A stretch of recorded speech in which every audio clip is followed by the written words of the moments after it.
He's really searching. So I said, CT, why don't you share? Because I believe you're going to bless a lot of people. All right. So I asked her, I said, are you experiencing peace by being connected to Jesus, and in what areas of your life? You ready?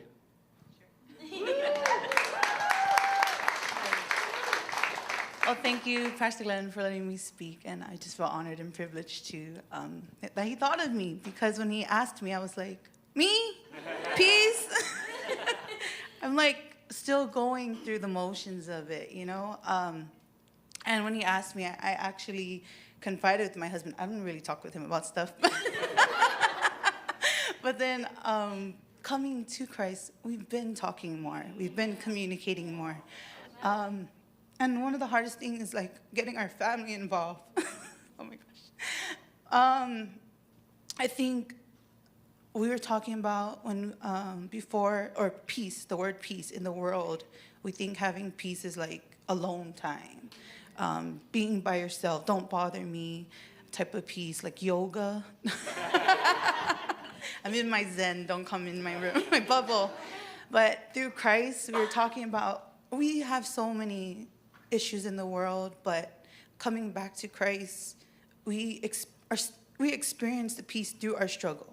Yeah. Like even though we have financial problems, even though we still argue, we were arguing last week. But we've come to know that in the end, there's just like God just wants us to be not stressed, know that He's there, know that you can come to Him with your problems.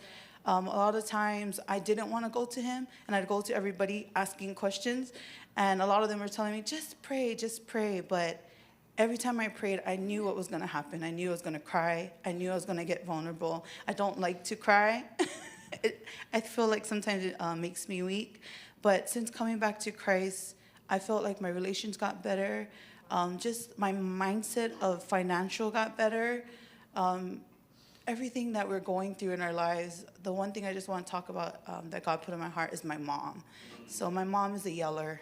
She'll scold you. She's a Samoan mom. I don't know if you've seen Samoan mom, but they yell at you and they don't care. And they will yell at me in front of you. Even when I'm this age, they will still yell at me in front of you, no matter how old you are. But I think since coming to Christ, my mom's been seeing how we've been changing. She never used to say sorry. We used to get into a lot of fights and butt heads.